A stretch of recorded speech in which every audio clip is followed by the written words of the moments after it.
Conseil du guide religieux Ayatollah Sistani aux jeunes croyants, 7e partie. 8e conseil, la connaissance et l'apprentissage continuel. Que l'individu se pare d'une âme apprenante qui souhaite augmenter ses connaissances et sa sagesse dans toutes les étapes de sa vie et dans toute situation. Qu'il médite sur ses actes et leurs conséquences, son caractère et tout ce qui se passe autour de lui et leurs résultats afin qu'il augmente chaque jour son savoir, son expérience et ses vertus. Cette vie est une école à plusieurs dimensions dont les perspectives sont très profondes.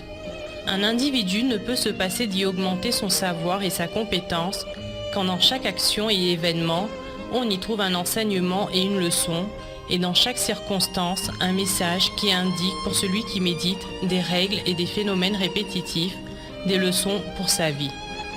Qu'il ne s'arrête pas d'apprendre et d'augmenter ses connaissances et son expérience jusqu'à ce qu'il rencontre Allah. Plus un homme est clairvoyant, mieux il connaîtra la réalité sans avoir besoin de plus d'expérience et de commettre beaucoup d'erreurs. Se passionner pour 3 livres. L'homme devrait se passionner pour 3 livres grâce auxquels il augmenterait sa méditation et sa réflexion. Premier livre, le noble Coran. Il est le dernier message d'Allah à la création.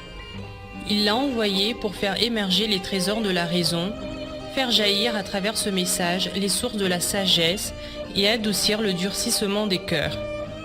Il nous a enseigné les événements de cette vie à travers des modèles et exemples. L'homme ne doit pas délaisser la lecture de ce livre, il doit ressentir qu'il écoute les paroles d'Allah qui a révélé ce livre pour tout l'univers. Deuxième livre, le Narjul Balagha.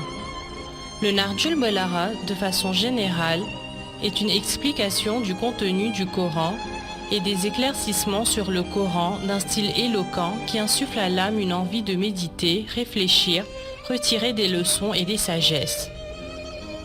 Aucune personne ne devrait délaisser sa lecture à chaque fois qu'il trouve un moment de libre ou une occasion afin qu'il ressente que l'imam Ali s'adresse à lui comme il l'aurait souhaité. Qu'il donne de l'importance à sa lettre adressée à son fils Hassan car elle a été écrite pour ce genre d'objectif. Troisième livre, le Sarifa as-Sajjadiyya. Il contient des invocations éloquentes dont le contenu s'inspire du noble Coran.